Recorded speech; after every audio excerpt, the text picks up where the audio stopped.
ಮಾಡಬೇಕು. ಎಲ್ಲರಿಗೂ ರಾಜ್ಯಾದ್ಯಂತ ಟೂರ್ ಮಾಡಬೇಕು. ನಾವು ನಿಮ್ಮದೇ ಕಟ್ಟೆ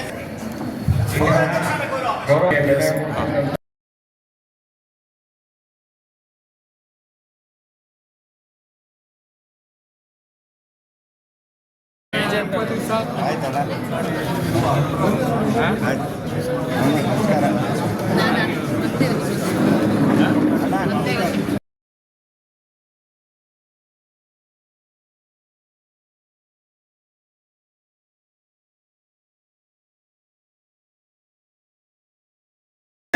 ನಂದೇತನ ಬ್ರಾಹ್ಮಣಿಕೆ ನಾನು ಮೈಯಲ್ಲಿ ಇಟ್ಕೊಂಡಿದ್ದೀನಿ, ಸಮಾಜದಲ್ಲೂ ನಾನು ಇಟ್ಕೊತೀನಿ, ಅದೇ ರೀತಿ ಓಡಾಡ್ತೀನಿ ಅಂತ ಹೆಮ್ಮೆಯಿಂದ ಹೇಳ್ಕೊಂಡು 50 ವರ್ಷಗಳ ಕಾಲ ಕಳೆದಂತಹ ಆ ಒಂದು ವೃತ್ತಿಪರವಾದಂಥ ಸಮುದಾಯಕ್ಕೆ ಈ ಸಂದರ್ಭ ಗೌರವವಾಗಿದೆ. ಆದ ಕಾರಣ ಎಲ್ಲ ನನ್ನ ವಿಪ್ರ ಬಾಂಧವರಿಗೆ ಕೇಳ್ಕೊಳ್ಳೋದೇನೆಂದರೆ ಇದು ಒಂದು ಅವಕಾಶ, ಇದು ಒಂದು ವಿಶೇಷವಾದಂಥ ಅವಕಾಶ. ಬ್ರಾಹ್ಮಣಿಕೆಯನ್ನು ಹೊಂದಿರುವಂತಹ ವ್ಯಕ್ತಿಗೆ ಕೊಡುವಂಥ ಒಂದು ಅವಕಾಶ. ಈ ಅವಕಾಶವನ್ನು ಯಾವುದೇ ರೀತಿಯಲ್ಲಿ ದುರುಪಯೋಗ ಪಡ್ಕೊಂಡು ವೇಸ್ಟ್ ಆಗಬಾರ್ದು. ಎಲ್ಲ ಮತದಾರರು ವಿಪ್ರರು ಮುಂದೆ ಬರಬೇಕು. ಅಶೋಕ ಅರ್ನಳ್ಳಿಯವರು ಭಾನುಪ್ರಕಾಶವನ್ನು ತೀರ್ಮಾನಿಸಬೇಕಾದ್ರೆ ಅನೇಕ ರೀತಿಯಲ್ಲಿ ಯೋಚನೆ ಮಾಡಿದ್ದಾರೆ. ಯಾಕಂದರೆ ಈ ಗುಂಪಿನಲ್ಲಿರುವಂತಹ ಇಡೀ ವಿಪ್ರ ಸಮುದಾಯದಲ್ಲಿ AKBMS ಇರುವಂತಹ ಧಾರ್ಮಿಕ ಧರ್ಮದಲ್ಲಿರುವಂತಹ ವಿಪ್ರದಲ್ಲಿ ಹಿರಿಯರಾದಂಥವ್ರು ಅಂದರೆ ಭಾನುಪ್ರಕಾಶ್. ಆದ ಕಾರಣ ಅವರಿಗೆಲ್ಲ ಸಂಪೂರ್ಣ ಸಹಕಾರ ಕೊಡಬೇಕು. ನಾವು ಅವ್ರ ಜೊತೆಲಿದ್ದೀವಿ, ನೀವು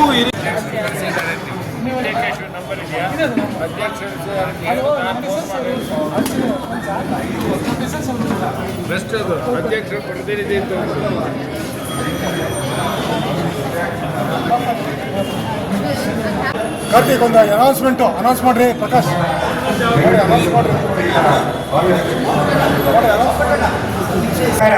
ಪಡೆದಿರುವುದು ತಮ್ಮಲ್ಲಿ ಕೇಳಿಸಬೇಕು. ನಿಮ್ಮೆಲ್ಲ ಸಹಕಾರ ಬೆಂಬಲ ಅವರಿಗೆ ಜಯಶೀಲಾಗಲಿ ಎಂದು ಪ್ರಾರ್ಥಿಸುತ್ತೇವೆ. ಅದರೊಂದಿಗೆ ಬರುವ ತಿಂಗಳು 14ನೇ ತಾರೀಕು ಭಾನುವಾರ ಅಂದರೆ APS ಕಾಲೇಜಿನ ಕಾಮರ್ಸ್ ಕಾಲೇಜಿನ ಸಭಾಂಗಣದಲ್ಲಿ ಮುಳುಗುನಾಡು ಮಹಾಸಭಾ ವತಿಯಿಂದ 128ನೇ ಒಂದು ಶ್ರೀ ತ್ಯಾಗರಾಜ ಆರಾಧನೆ ಮಹೋತ್ಸವ ನಡೆದಿದೆ. ತಾವೆಲ್ಲ ವಿಪ್ರರು ಆಗಮಿಸಿ ಈ ಕಾರ್ಯಕ್ರಮ ಯಶಸ್ವಿಗೊಳಿಸಬೇಕೆಂದು ಬಂದಿದ್ದೇನೆ. ಈಗ ಈ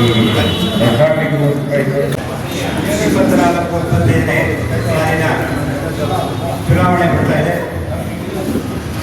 ಅದರ ಅಂಗವಾಗಿ ಸಮಾಲೋಚನಾ ಸಭೆಯ ನಮ್ಮ ಇಂದಿನ ಅಧ್ಯಕ್ಷರಾದ ಅಶೋಕ್ ಅರ್ನಳ್ಳಿಯವರೇ ಮತ್ತು ಬಹಳ ಕಾಲದಿಂದ AKBMS ಅಲ್ಲಿ ಸಂಪೂರ್ಣವಾಗಿ ಸಹಕಾರವನ್ನು ಕೊಟ್ಟು ನಮ್ಮೆಲ್ಲರ ಜೊತೆ ಇದ್ದಂಥ ದಿವಾಕರ್ ಅವರೇ ಮತ್ತು ನಮ್ಮೆಲ್ಲ ಹಿರಿಯಂಥ ಮೂರ್ತಿಯವರೇ, ಭಾಸ್ಕರ್ ಅವರೇ ಮತ್ತು ನಾಯಕರವರೇ ಮತ್ತು ವಿಶ್ವೇಶ್ವರ ಕಾಂಗ್ರೆಸ್ ಅಧ್ಯಕ್ಷರೇ ಹಾಗೂ ಬಂದಿರತಕ್ಕಂಥ ಎಲ್ಲ ಸದಸ್ಯರೇ,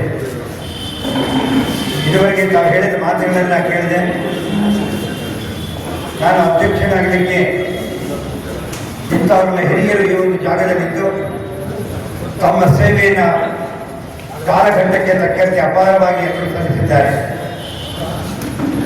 ಮೊದಲನೇದಾಗಿ ನಾನು ನನ್ನ ದಿನಾಂಕವನ್ನು ಹೇಳ್ತಾ ಇದ್ದೀನಿ. ಎಲ್ಲರೂ ನನಗೆ 60-70 ವರ್ಷ ಅಂತ ತಿಳ್ಕೊಂಡ್ಬಿಟ್ಟಿರ್ತಾರೆ. ಮನೆ ಅವರು ಫೋನ್ ಮಾಡಿ ಕೇಳಿದ್ರು. ನಂದು 8/9/1968 ಇಸ್ವಿ, ನನಗಿನ್ನೂ 56 ವರ್ಷ ಈಗ.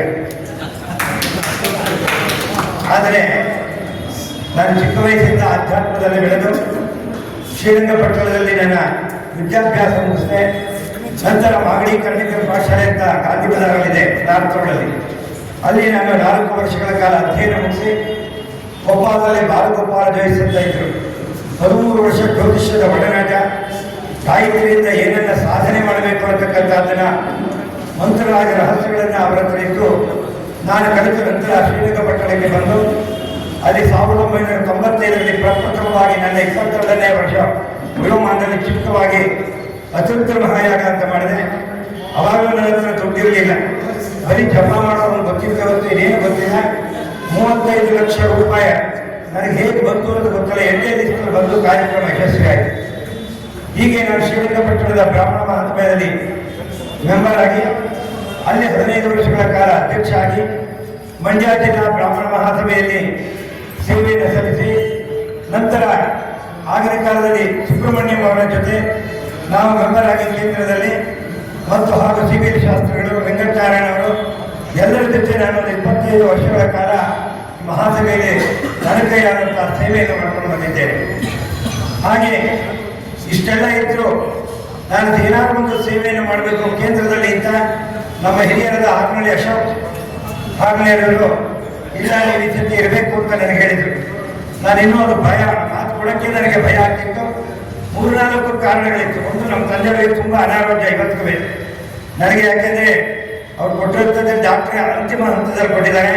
ನಾನು ತಿರುಗುವಾಗ ಅದನ್ನು ಫೋನ್ ಮಾಡೋಕ್ಕೂ ಭಯ, ಮಾತಾಡೋಕ್ಕೂ ಭಯ, ಯಾಕೆಂದರೆ ನಾನು ಇದ್ರಿಂದ ಎಲ್ಲೂ ಬರೋಕ್ಕಾಗಲ್ಲ ಅಂತ. ಆ ಪರಿಸ್ಥಿತಿಯಲ್ಲೂ ಸಹಿತ ಜೊತೆಗೆ ನನ್ನನ್ನು ಬೇರೆ ಕಡೆಯಿಂದ ಅಟ್ಯಾಕ್ ಮಾಡೋಕ್ಕೆ ಶುರು ಮಾಡೋದು. ನಾನು ಕೇಂದ್ರ ಇದಾದ ಮೇಲೆ ಅಂತ ಮುಂಚೆನೂ ಮಾಡ್ತಿದ್ರು. ಯಾವುದಕ್ಕೂ ನಾನು ಅದು ನಮ್ಮ ಸ್ವಲ್ಪ ದಿವಾಕರು ಕೆಲವು ಸಲಹೆಗಳನ್ನು ಅವರು ಹೇಳೋದು ಮಾತಾಡಿದಾಗ ಅವರೆಲ್ಲರೂ ನಮ್ಮ ಸ್ನೇಹಿತರು ಧೈರ್ಯ ಕೊಟ್ಟ ಮೇಲೆ ಏನಾದರೂ ಒಂದು ಈ ಒಂದು ಬ್ರಾಹ್ಮಣ ರಂಗಕ್ಕೆ ನನ್ನ ಸೇವೆಯನ್ನು ಮಾಡಬೇಕು ಅಂತ ನಾನು ಸಾಹೇಬರು ಕೇಳಿದಾಗ ಅಶೋಕನವರಿಗೆ ಸಂಪೂರ್ಣವಾಗಿ ಒಪ್ಪಿಕೊಂಡೆ. ಯಾಕೆಂದರೆ ಇಂತಹ ಕಷ್ಟ ಕಾಲದಲ್ಲಿ ನಾವು ಸೇವೆ ಮಾಡಬೇಕು. ನಾನು ಅನೇಕ ಸಂಘ ಸಂಸ್ಥೆ ಇದ್ದರೆ ನಾನು ಕೆಲವು ಮಾಧ್ಯಮಗಳಲ್ಲಿ ಮನೆ ನೋಡ್ತಾ ಇದ್ದೆ, ಅವ್ರಿಗೇನು ಗೊತ್ತಿಲ್ಲ. 14 ಸಂಸ್ಥೆಗೆ ನಾನು ಅಧ್ಯಕ್ಷ ಆಗಿ ದುಡಿದಿದ್ದೀನಿ. ಒಂದಲ್ಲ 14 ಸಂಸ್ಥೆ ನಾನು ಬಯೋಡೇಟಾ ಕಾರ್ಡ್ ಕೊಡ್ತೀನಿ ಅವರಿಗೆಲ್ಲ. ಆಮೇಲೆ ಇವ್ರಿಗೇನು ಗೊತ್ತಿಲ್ಲ ಅಂದರು. ನಾನು ಆಗಿನ ಕಾಲಕ್ಕೆ ಗಂಗಾ ಕಾವೇರಿ ವಿಪ್ರ ಸಮಾವೇಶ ಅಂತ ಡೆಲ್ಲಿಯಲ್ಲಿ ಕೈದಾವರ ಸ್ವಾಮಿಗಳ ಅಧ್ಯಕ್ಷತೆ ಅಶೋಕ್ ಸಿಂಗಾರ್ ಅವ್ರ ಜೊತೆ ನಾನು ಆಗಿನ ಕಾಲದಲ್ಲಿ 10 ವರ್ಷದ ಹಿಂದಿನ ಬ್ರಾಹ್ಮಣರು ಎಟ್ಟಿಗೆ ಸೇರಬೇಕು ಅಂತ 142 ಬ್ರಾಹ್ಮಣರ ಜಾತಿಗಳಿದೆ ಭಾರತದಲ್ಲಿ. ಅದೆಲ್ಲ ಸೇರುವಂತೆ 250 ಜನ 300 ಜನ ಹೊಸತ್ತು ಕುಂಜು ಅಲ್ಲಿ ನಾನು ಒಂದು ಸಭೆಯನ್ನು ಸಮಾವೇಶವನ್ನು ಸಹಿತ ಆಗಲೇ ಮಾಡಿದ್ದೆ. ಹೀಗೆ ನಾವು ಸಂಜೆಯಲ್ಲಿ ಬೇರೆ ಬೇರೆ ಕಡೆ ಕೆಲಸವನ್ನು ಮಾಡ್ತಿದ್ವಿ. ಹಾಗೆ ಮಾಡುವಾಗ ನಾನು ವಿದೇಶಕ್ಕೆ ಹೋಗುವಂಥ ಒಂದು ಬಂತು. ನನಗೆ 30 ವರ್ಷ ವೀಸಾ ಸಿಕ್ಬಿಡ್ತು ಧಾರ್ಮಿಕ ಪ್ರಚಾರದಲ್ಲಿ. ಅದು ನನಗೆ ಅಡ್ವಾಂಟೇಜ್ ಆಗಿ ವಿದೇಶಕ್ಕೆ ಹೋಗ್ತಾ ಇದ್ದೆ. ಹಾಗೆ ಸಾಹೇಬ್ ಹೇಳಿದ ತಕ್ಷಣ ನೋಡೋಣ ಅಂತ ಮಿಕ್ಕಿನಿನ ಜಲಾಸೂರಲ್ಲಿ ಒಂದು ಸಂಘವನ್ನು ಕಟ್ಟೋಣ ಅಂತ ಒಂದು 20 ಜನಕ್ಕೆ ಮಾಡಿದೆ. ಇವತ್ತು 280 ಜನ ಮೆಂಬರ್ ಆಗಿದ್ದಾರೆ ಬ್ರಾಹ್ಮಣ ಸಂಘದಲ್ಲಿ. ನಾನೇ ಹೋಗ್ತಿರಲಿಲ್ಲ. ಆಮೇಲೆ ಕ್ಯಾಂಪಾದಲ್ಲಿ ಮಾಡ್ತಾ ಇದ್ದೀನಿ. ಮಯಾಮಿನಲ್ಲಿ ನ್ಯೂ ಜೆರ್ಸಿ 3 ಉದ್ಘಾಟನೆ ನಾಳೆ ದೊಡ್ಡ ಸಮಾವೇಶ ಇಟ್ಕೊಂಡ್ಬಿಟ್ಟಿದ್ದಾರೆ. ಗೊತ್ತಿಲ್ಲ ಅವರಿಗೆ ಮಾರ್ಚ್ 20 ಅವ್ರ ಅಧ್ಯಕ್ಷರೇ ಬರಬೇಕು, ನೀವು ಬರಬೇಕು ಅಂತಾರೆ. ನಮ್ಮ ನೋಡಪ್ಪ ಅವತ್ತೇ ಲಾಸ್ಟ್ ವರ್ಕಿಂಗ್ ಡೇ ಇಲ್ಲಿ ಅಂತೆಲ್ಲ ಹೇಳಿದೆ ನಾನು. ಆದ್ದರಿಂದ ಅಂತಹ ಸಮಾವೇಶಗಳನ್ನು, ಸಂಘ ಸಂಸ್ಥೆಗಳನ್ನು, ಸಂಘಟನೆಗಳನ್ನು ಮಾಡುವಂಥ ವಿಧಾನ ಭಗವಂತ ನಮಗೂ ಸಹಿತ ಕೊಟ್ಟಿದ್ದಾನೆ. ಜೊತೆಗೆ ನಿಮ್ಮೆಲ್ಲರ ಒಳಗೂಡಿ ಹಿರಿಯರ ಆಶೀರ್ವಾದದಿಂದ, ಯಾಕೆಂದರೆ ಒಬ್ಬನೇ ಮಾಡೋಕ್ಕಾಗಲ್ಲ. ಎಲ್ಲ ತಿಳ್ಕೊಂಡು ನಾನು ಅದನ್ನು ಎದುರಿಸ್ಕೊಂಡು ನನ್ನ ಚಿಕ್ಕ ವಯಸ್ಸಿಗೆ ನಾನು ಈ ಒಂದಿಷ್ಟೆಲ್ಲ ಕೆಲಸ ಮಾಡೋಕ್ಕೆ ಯಾವುದಪ್ಪ ಶಕ್ತಿ ಇದೆ, ಅದು ಗಾಯತ್ರಿ ಶಕ್ತಿ ಮತ್ತು ಗುರುಗಳ ಆಶೀರ್ವಾದ. ಆದ್ದರಿಂದ ಈ ಒಂದು ಕೆಲಸದಲ್ಲಿ ಈಗ ಮುಂದೆ ಬರ್ತಕ್ಕಂಥ ಚುನಾವಣೆಯಲ್ಲಿ ಸಹಿತ ನನ್ನ ಅಧ್ಯಕ್ಷ ಅಭ್ಯರ್ಥಿ ಅಂತೇಳಿ ಇವೆರಡೂ ಸರ್ವಸಮ್ಮತರಿಂದ ಒಪ್ಪಿಕೊಂಡಿದ್ದಾರೆ. ಇದಕ್ಕೂ ಇನ್ನು ಚಿಕ್ಕ ಪುಟ್ಟ ಎಲ್ಲರೂ ದಿನಬೆಳಗಾದ್ರೆ ವಿರೋಧಿಗಳಿಂದ ತೊಂದರೆ ಇಲ್ಲ, ನಮ್ಮೂರಿಂದ ತೊಂದರೆಗಳು ಜಾತ್ರೆ ಮಾಡಿ. ಅದರಿಂದ ಅದನ್ನು ಕಾನ್ಸಂಟ್ರೇಷನ್ ಮಾಡಿದ್ದೀನಿ. ಎಲ್ಲರೂ ನಮ್ಮವರು ಎಲ್ಲರೂ ನಮ್ಮ ಜೊತೆಲಿ ಇರಬೇಕು. ಯಾಕೆಂದರೆ ಈ ಪದವಿಯಲ್ಲೂ ಒಂದು ಅಷ್ಟೇ ಸೇವಕರ ಕೆಲಸ ಅಂತ ಹೇಳಿದ್ದಾರೆ. ಹಾಗೆ ನಾನು ನನ್ನ ಕೈಲಾದಂಥ ಸೇವೆಯಲ್ಲಿ ಏನಾದರೂ ಒಂದು 5 ವರ್ಷಗಳ ಕಾಲ ಸಿಕ್ಕಿದೆ. ನನಗೆ 3 ವರ್ಷ ಸಿಗ್ತಾ ಇತ್ತು. ಆ ಬೈಲಾದಲ್ಲಿ 5 ವರ್ಷದಿಂದ ಏನಾದರೂ ಅತ್ಯುತ್ತಮವಾದ ಸೇವೆಯನ್ನು ಮಾಡಬೇಕು. ಯಾಕೆ ಕೊಟ್ಟಿದ್ದಾರೆ ಅಂದರೆ ನನ್ನ ಧಾರ್ಮಿಕ ಮತ್ತು ಆಧ್ಯಾತ್ಮಿಕದಲ್ಲಿ 50 ವರ್ಷ ಇತಿಹಾಸದಲ್ಲೇ ಒಬ್ಬ ವೇದಾಧ್ಯಯನ ಮಾಡಿದಂಥ ಪುರೋಹಿತರಿಗೆ ಕೊಡ್ತಿರತಕ್ಕಂಥದ್ದು ಅಖಿಲ ಕರ್ನಾಟಕ ಬ್ರಾಹ್ಮಣ ಮಹತ್ವ ದೊಡ್ಡ ಗೌರವ. ಅದು ಎಲ್ಲರಿಗೂ ಸಹಿತ ಸಂತೋಷ ಆಗಿದೆ. ನಾನು ಭವ್ಯ ಬ್ರಹ್ಮಾಂಡ ಅಂತ 1 ವರ್ಷ ಟಿವಿ ಹಾಗೆ ಕೆಲಸ ಮಾಡಿದ್ದೇನೆ. ಇಡೀ ಕರ್ನಾಟಕ ಬ್ರಾಹ್ಮಣರ ಅಭಿವೃದ್ಧಿ ಮಂಡಳಿಯಲ್ಲಿ ನಾನು ಬೀದರ್ನಿಂದ ಹಿಡಿದು ಚಾಮರಾಜನಗರಕ್ಕೂ ಸಹಿತ ನಾನು ನಮ್ಮ ಸತ್ಯನಾರಾಯಣ ಜೊತೆ ಇದ್ದಾಗ ಎಲ್ಲ ಕಡೆ ಪ್ರವಾಸ ಮಾಡಿ ಪ್ರತಿ ಊರು ಸಹಿತ ನನಗೆ ಅವಾಗಲೇ ಚೆನ್ನಾಗಿ ಪರಿಚಿತನೂ ಇದೆ. ಆದ್ದರಿಂದ ಬೇರೆ ಬೇರೆ ಕೆಲಸಗಳಲ್ಲೂ ಜನಗಳೆಲ್ಲ ಪರಿಚಿತ ಇದೆ. ಅದರಿಂದ ನಮಗೆ ಅದೇ ದೊಡ್ಡದಾಗಿದೆ ಇರತಕ್ಕಂಥದ್ದನ್ನು ನಾವು ಅಂದ್ಕೊಳ್ಬಾರ್ದು. ಆದರೆ ನಿಮ್ಮೆಲ್ಲರ ಸಹಕಾರ, ಪ್ರತಿ ಊರು ಎಲ್ಲಿ ಬರಬೇಕು, ಏನು ಮಾಡಬೇಕು, ಮಾತಾಡಬೇಕು. ನನಗೆ ಆ ಮಾಧ್ಯಮದಲ್ಲೇ ಇರೋದೆಲ್ಲ ಹತ್ತಿಗಳು ಅಮೆರಿಕಾದಲ್ಲಿರ್ತಾರೆ. ಅಮೆರಿಕಾಗೆ P1 P2 ವೀಸಾದಲ್ಲಿ 2 ಸಲ ಹೋಗೋ ಅವಕಾಶ ಆಗುತ್ತೆ, 10-15 ಸಲ ಹೋಗೋಕ್ಕಾಗಲ್ಲ. ಆದ್ದರಿಂದ ಇವೆಲ್ಲ ಗೊತ್ತಿರಲ್ಲ. ಇವೆಲ್ಲ ಕೆಲವೆಲ್ಲ ಪ್ರಚಾರಗಳಲ್ಲಿ ಬೇರೆ ಬೇರೆ ಬಂದ್ಬಿಡುತ್ತೆ, ಗೊತ್ತಿಲ್ಲ ಅಂತ.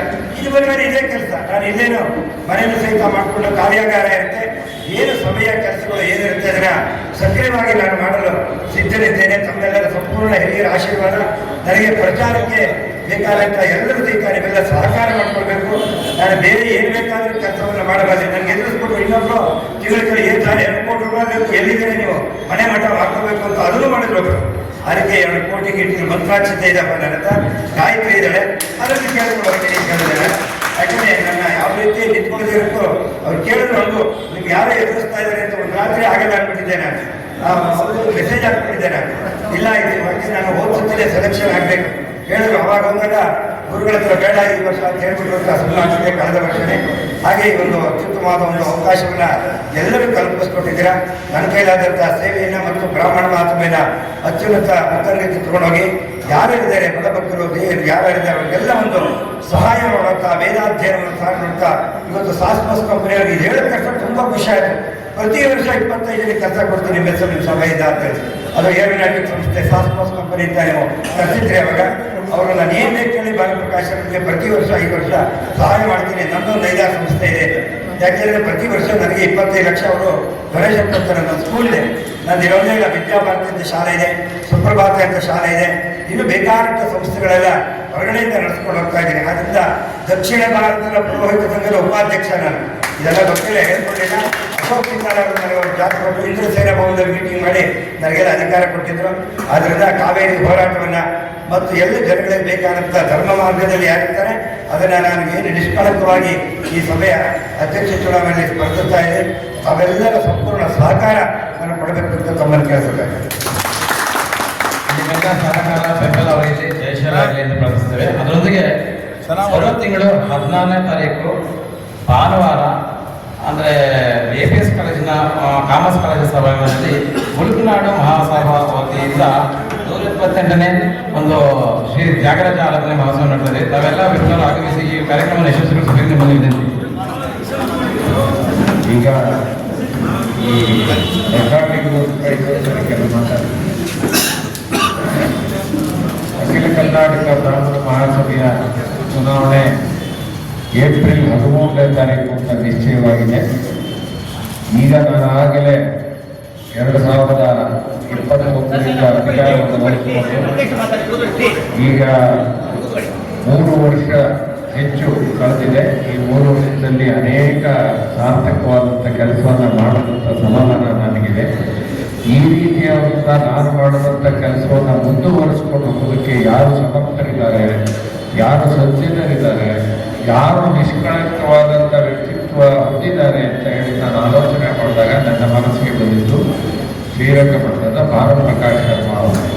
ಹಾಗಾಗಿ ನಾವು ಭಾನುಪ್ರಕಾಶ್ ಶರ್ಮಾ ಅವ್ರನ್ನ ಅಭ್ಯರ್ಥಿಯಾಗಿ ನಿಲ್ಲಿಸಿ ಅವರನ್ನ ಗೆಲ್ಲಿಸಿಕೊಂಡು ಮುಂದಿನ 5 ವರ್ಷ ನಾನು ಅವರಿಗೆ ಸಹಕಾರವನ್ನು ಕೊಟ್ಟು ಅನೇಕ ಉತ್ತಮವಾದಂಥ ಕೆಲಸ ಅಖಿಲ ಕರ್ನಾಟಕ ಬ್ರಾಹ್ಮಣ ಮಹಾಸಭೆಯಿಂದ ಆಗುವ ಹಾಗೆ ನಾವಿಬ್ಬರು ಸಹ ಕೆಲಸವನ್ನು ಮಾಡ್ತೀವಿ. ಭಾನುಪ್ರಕಾಶ್ ಶರ್ಮಾ ಅವರಿಗೆ ಆಗಲೇ ಹೇಳಿದ ಹಾಗೆ ಅನೇಕ ಸಂಘ ಸಂಸ್ಥೆಗಳಲ್ಲಿ ಕೆಲಸವನ್ನು ಮಾಡಿದ್ದಾರೆ. ಕೆಲವರು ಏನಂದ್ಕೊಂಡಿದ್ದಾರೆ, ವೈದಿಕರಾದರೆ ಬೇರೆ ಒಂದು ವ್ಯವಹಾರ ಗೊತ್ತಾಗುವುದಿಲ್ಲ ಅಂತ ಒಂದು ತಪ್ಪು ಅಭಿಪ್ರಾಯ ಹೊಂದಿದ್ದಾರೆ. ಹಾಗಾಗುವುದಿಲ್ಲ. ವೈದಿಕವಾಗಿ ಗಾಯತ್ರಿಯನ್ನ ಸತತವಾಗಿ ಆಚರಿಸಿಕೊಂಡು ದಿನನಿತ್ಯ ಆಚರಿಸಿಕೊಂಡು ಒಂದು ವಿಶೇಷವಾದಂಥ ವಿದ್ಯೆ, ತೇಜಸ್ಸು, ಶಕ್ತಿ, ಅದರಿಂದಲೇ ಸಹ ಎಲ್ಲ ಕೆಲಸಗಳು ಯಾವುದೇ ತೊಂದರೆ ಇಲ್ಲದೆ ನೆರವೇರುತ್ತದೆ. ಹಾಗಾಗಿ ಭಾನುಪ್ರಕಾಶ್ ಶರ್ಮಾ ಅವರು ನಮ್ಮೆಲ್ಲರ ಒಂದು ನೆಚ್ಚಿನ ಅಭ್ಯರ್ಥಿಯಾಗಿದ್ದಾರೆ. ಇಡೀ ಕರ್ನಾಟಕದಲ್ಲಿ ಎಲ್ಲ ಕಡೆಯೂ ಸಹ ನಮ್ಮ ಬ್ರಾಹ್ಮಣ ಸಂಘದ ಅಭ್ಯರ್ಥಿಗಳನ್ನ ಸದಸ್ಯರನ್ನ ಸಂಪರ್ಕ ಮಾಡಿದ್ದೀನಿ. ಅವರೆಲ್ಲರೂ ಸಹ ನೀವು ಯಾರು ಹೇಳ್ತೀರಾ ಅವರಿಗೆ ನಾವು ಬೆಂಬಲವನ್ನು ಕೊಡ್ತೀವಿ ಅಂತ ಹೇಳಿದ್ದಾರೆ.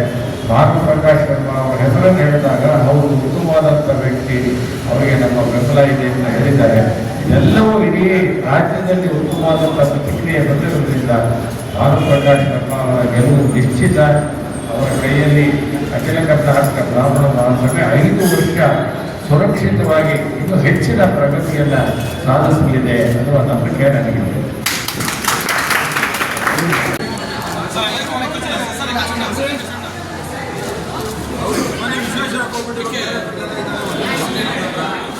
ಮತ್ತೆ 70 ಜನ ಓಟ್ ಮಾಡ್ಬೋದು ಸರ್. 50 ಜನ ಅಲ್ಲ ಲಿಸ್ಟಲ್ಲಿ ಸರ್ 30,000 ಜನ ಏನು ಸಂಖ್ಯೆ ಅಲ್ಲ.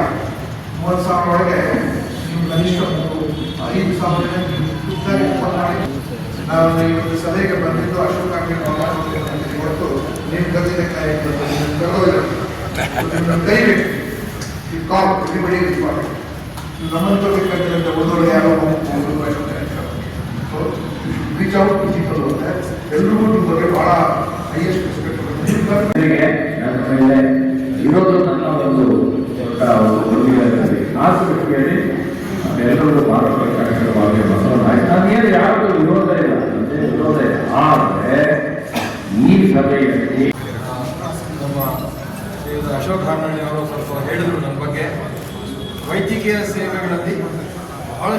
ಕೆಲಸಗಳನ್ನ ನಾವು ಕಳೆದ ಒಂದು 3-4 ವರ್ಷದಲ್ಲಿ ಮಾಡ್ತಾ ಬಂದಿದ್ದೀವಿ. ನಾವು ನೀವು ಯೋಚನೆ ಮಾಡೋದೇನೆಂದರೆ ಈ ಒಂದು 5 ವರ್ಷಕ್ಕೆ ಮುಂಚೆ ಯಾವುದೇ ರೀತಿಯಾದಂಥ ವೈದ್ಯಕೀಯ ಕ್ಷೇತ್ರವೂ ಇರಲಿಲ್ಲ. ಬ್ರಾಹ್ಮಣರಿಗೋಸ್ಕರ ಅದರ ಬಗ್ಗೆ ಸಲಹೆ ಕೊಡುವಂಥ ಯಾವುದೇ ವ್ಯವಸ್ಥೆ ಇರಲಿಲ್ಲ. ಆದರೆ ಅಶೋಕ್ ಹಾರ್ನಳ್ಳಿ ಅವರು ನನ್ನ ಮತ್ತು ನಮ್ಮ ವೆಂಕಟೇಶ್ ಮಾರ್ಗನಾಥ್ ಅವರ ಆರ್ಗನೈಸಿಂಗ್ ಸೆಕ್ರೆಟರಿ ಮಾಡಿ ಬಹಳಷ್ಟು ಡಾಕ್ಟರ್ಗಳನ್ನ ನಾವು ಸಂಘಟನೆ ಮಾಡಿ ಹಾಸ್ಪಿಟಲ್ಸ್ ಇರ್ಬೋದು, ಡಯಾಗ್ನೋಸ್ಟಿಕ್ ಸೆಂಟರ್ಸ್ ಇರ್ಬೋದು, ಇವನ್ನೆಲ್ಲರೂ ನಮ್ಮ ಒಂದು ಫೋಲ್ಡ್ಗೆ ತಗೊಂಡು ಬಹಳಷ್ಟು ಜನರಿಗೆ ಅನುಕೂಲವಾಗುವಂಥ ಅನೇಕ ಕೆಲಸಗಳನ್ನ ನಾವು ಮಾಡ್ಕೊಂಡು ಬಂದಿದ್ದೀವಿ. ನಮ್ಮ ಮುಂದಿನ ಅಧ್ಯಕ್ಷರಾದಂಥ ಡಾಕ್ಟರ್ ಭಾನುಪ್ರಕಾಶ್ ಶರ್ಮಾ ಅವರ ಜೊತೆಯಲ್ಲಿ ಇದೇ ರೀತಿಯಾಗಿ ನಮ್ಮ ಎಲ್ಲ ರೀತಿಯಾದಂಥ ವೈದ್ಯಕೀಯ ಸೇವೆ ಚಟುವಟಿಕೆಗಳು ಕಾರ್ಯ ತತ್ಪರತೆ ಯಾವುದೇ ಇರಲಿ ಅದನ್ನು ನಾವು ಮುಂದುವರಿಸ್ಕೊಂಡು ಹೋಗ್ತೀವಿ ಅಂತ ಹೇಳ್ತಾ ಇದ್ದೀವಿ. ಹಾಗೆ ಆದ್ದರಿಂದ ದಯವಿಟ್ಟು ಪತ್ರಿಕಾಗೋಷ್ಠಿ ಮಾಡುವ ಮೂಲಕ ನಾವು ಇದೊಂದು ಪ್ರಚಾರ ಕೊಡಬೇಕು. ಅದಕ್ಕೆಲ್ಲರಿಗೂ ಇವತ್ತೇ ನೀವು ಲಿಸ್ಟ್ ಮಾಡಿ. ನಾನೇ ಹೇಳ್ತಾ ಇದ್ದೀನಿ ಸೆಕ್ರೆಟರಿ ಯಾರು ಡಾಕ್ಟರ್ ಹೊಸ ಇರ್ತಾರೆ ಆಮೇಲೆ ಎಲ್ಲರಿಗೂ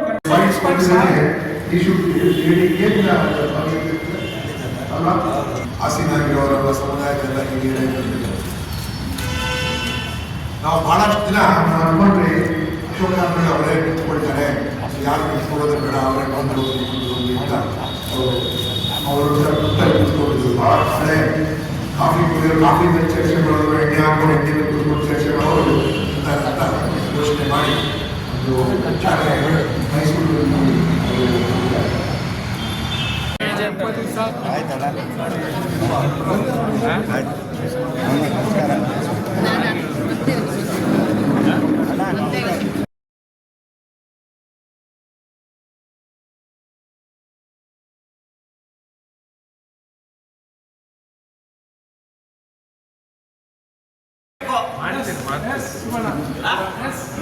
ಎಲ್ಲರಿಗೂ ರಾಜ್ಯಾದ್ಯಂತ ಟೂರ್ ಮಾಡಬೇಕು. ನಾವು ನಿಮ್ದೇ ಕಟ್ಟೆ ಗೌರವ